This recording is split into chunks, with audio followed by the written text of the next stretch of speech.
Olá! Hoje vamos falar um pouco sobre terapêuticas não medicamentosas, mais especificamente sobre a acupuntura, em um trabalho apresentado à disciplina de Terapêutica Médica 2 do curso de Medicina da PUC Minas. Os integrantes do trabalho são Breno Azevedo, a Lívia Aquino, eu, Lucas Júnior e o Tiago Cailes. Como conteúdo programático, vamos perpassar por uma breve introdução, falar um pouco sobre o princípio terapêutico da acupuntura, as indicações e contraindicações dessa técnica, algumas atualizações, além da conclusão sobre o assunto.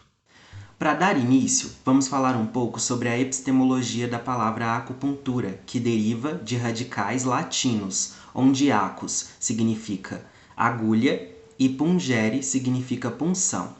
Sendo assim, a acupuntura é uma técnica que visa a cura de enfermidades através da punção de pontos específicos da pele, denominados acupontos. Trata-se também de uma terapia reflexa, onde o estímulo de uma área age sobre outras. Para isso, utiliza-se principalmente o estímulo nociceptivo através do agulhamento. Mas a acupuntura não se restringe apenas à técnica de agulhamento, sendo empregadas também outros tipos de técnicas, como alteração de temperatura, alteração de pressão, dentre outras.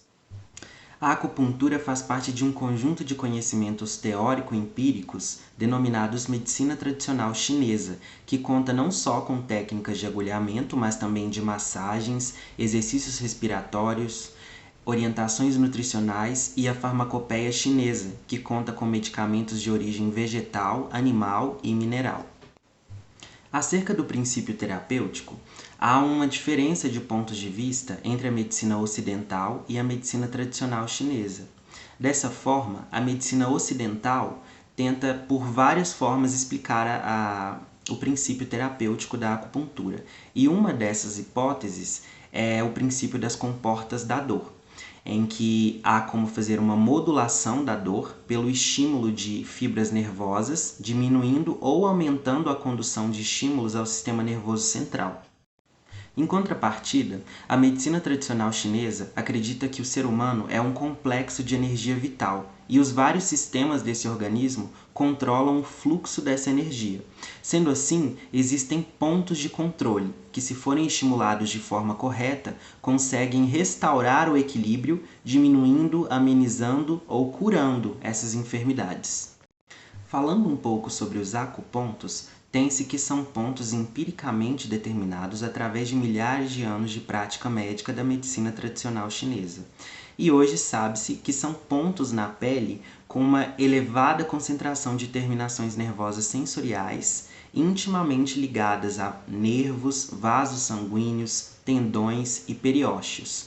Sabe-se também que esses acupontos eles têm características específicas, com propriedades elétricas diversas das áreas adjacentes, como condutância elevada, menor resistência e padrões de campo organizados. Além disso, alguns trabalhos recentes também sugerem que os acupontos possuem uma concentração elevada de mastócitos. Essas duas últimas características dos acupontos faz com que o ponto seja extremamente reativo a um pequeno estímulo. Alguns trabalhos sugerem que a acupuntura tem também um efeito sobre processos fisiopatológicos específicos, como é o caso do processo inflamatório. Sabe-se que os neurônios sensitivos periféricos, além de conduzirem o estímulo ao sistema nervoso central, liberam também mediadores inflamatórios quando estimulados de forma elétrica ou química. Sendo assim, constatou-se que a acupuntura consegue diminuir a liberação desses fatores inflamatórios, modulando essa reação. Ademais, uma pesquisa da década de 80 sugeriu que a acupuntura também consegue exercer um efeito cicatrizante e de aumento da vascularização no ponto estimulado. Além dessas duas pesquisas, uma pesquisa também, um trabalho, sugere que a acupuntura por meio da maxobustão, que é o aumento da temperatura em determinados pontos, conseguem aumentar a migração de células de defesa para aquele ponto, contribuindo na resposta imune. Acerca das indicações, sabe-se que a acupuntura tem um campo de atuação muito amplo, pela própria natureza da técnica, que seria a estimulação do sistema nervoso. Dessa forma, consegue regular e aprimorar as várias funções do organismo, contribuindo para a melhora de várias doenças e disfunções orgânicas. Falando um pouco sobre as contraindicações, é difícil estabelecer casos em que ela vai ser absoluta, mas, em certas circunstâncias, é necessário que ela seja evitada por segurança, como é o caso de gravidez, emergências médicas, sangramento, áreas que não podem ser perfuradas, como genitais e fontanelas, pacientes que têm risco de infecção e estimulação elétrica. Mas, como já foi falado anteriormente, a acupuntura não se restringe apenas à técnica de agulhamento. Sendo assim, para que esses pacientes não fiquem desassistidos, é possível utilizar outros mecanismos da acupuntura, como laser terapia, magnetoterapia e até mesmo técnicas de massagem.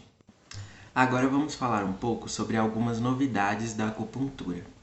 Um trabalho está sendo realizado por alguns pesquisadores chineses sobre a eficácia da acupuntura para amenizar os efeitos de déficit cognitivo em pacientes que sofreram acidente vascular encefálico, mas as evidências desse trabalho ainda são inconclusivas.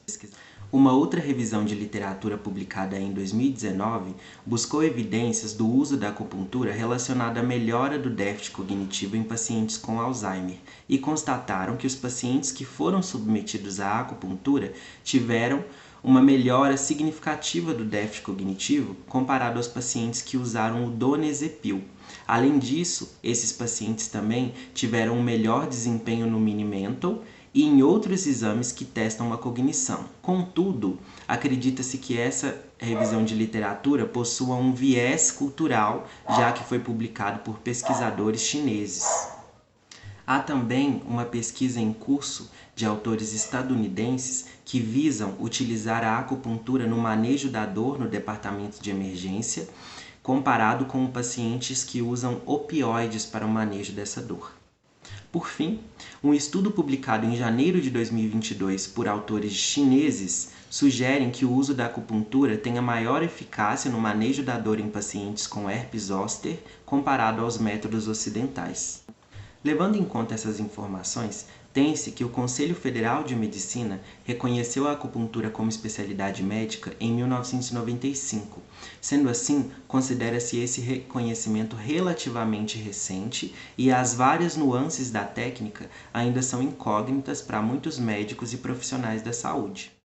Além disso, sabe-se que tanto o Conselho Federal de Medicina quanto a Organização Mundial da Saúde considera a acupuntura com eficácia cientificamente falando, contudo, ainda é preciso muitas pesquisas que realmente comprovem a eficácia dessa técnica no que diz respeito ao manejo da dor e de outras moléstias. Essas são nossas referências. Muito obrigado.